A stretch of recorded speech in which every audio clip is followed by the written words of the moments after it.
Saya ada cerita sedikit tentang wajib militer di mana dalam salah satu chapter kehidupan saya harus berada di Israel selama beberapa bulan yang cukup menggugah banyak sisi nasionalisme saya. Jangan melihat dari Yahudi yang dikatakan oleh pemahaman beberapa ahli agama sebagai musuh Islam. Di mana di sisi lain agama itu seharusnya tidak punya musuh. Yang punya musuh adalah orang yang mengaku beragama. Itu kata pemahaman-pemahaman yang saya kurang pandai dalam urusan hal itu. Balik ke topik. Berada di Israel sebagai manusia atau humankind, homo sapiens, satu spesies kita ini, dan yang beda hanya nation state atau negara bangsa. Israel seperti halnya Singapura, negara kecil minoritas berada di keliling negara besar baik secara populasi maupun sumber daya alamnya. Israel dan Singapura itu negara yang sangat tidak punya apa-apa, namun faktanya keduanya menjadi negara kaya. Keduanya punya kesamaan, ada wajib militer. Di Singapura 2 tahun, di Israel 3 tahun. Kembali ke Israel, anak-anak mudanya sangat kreatif. Itulah impresi sewaktu beberapa kali bertemu dan berdiskusi dengan mereka di kafe, di meja makan, semuanya kalau berbicara selalu menomorsatukan negaranya. Di Israel sendiri warganya ada yang Kristen, Islam, Davidian atau agamanya Nabi Daud, pastinya Yahudi, dan ras atau sukunya juga beragam.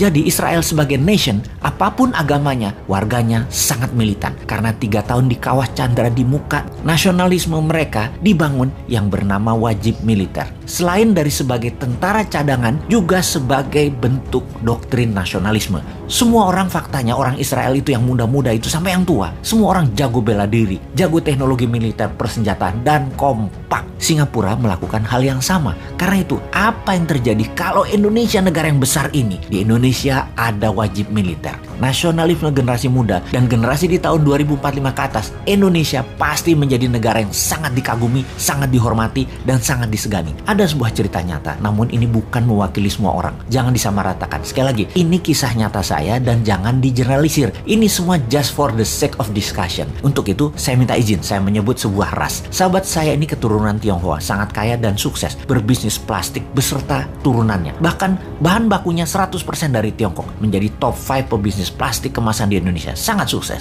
Dia mendukung salah satu partai yang mendengungkan kebinekaan dan sangat setuju, dia garis keras dengan Pancasila. Lalu suatu hari saya lagi makan malam, saya yang dianggapnya berseberangan dalam pandangan politik, di mana dia sangat memuja pejabat-pejabat sekarang yang menjabat karena beberapa mitra bisnisnya yang menjabat itu. Dia mulai bertanya, kalau lu konsep bernegaranya kan beda nih sama yang sekarang. Apa yang lu lakukan kalau ada kesempatan mendapat mandat? Saya menjawab setelah menyelesaikan kunyahan makan malam itu dengan berkata, saya akan adakan wajib militer di Indonesia. Anak lu wajib militer 2 tahun tinggal di Barat. Anjrit, dia tersendak. Waduh, lu bener-bener dah konsepnya. Gue bisa pindah ke Singapura kalau kayak gitu, bro. Gue baru ngeh lu bilang begitu. Karena gue itu kan individualistik. Istilahnya warga dunia deh, world citizen. Kemana ada cuan, ya gue ikut. Kalau lu buat wajib militer, ya mendadak anak turunan gue jadi pada nasionalis. Uang dan bisnis gue jadi di Indonesia doang. Ah, lu gila. Saya lanjutkan. Dasar globalis, lu ngaku-ngaku NKRI. Sok-sok teriak kebinekaan buat tantang wajib militer ke anak turunan lu jiper.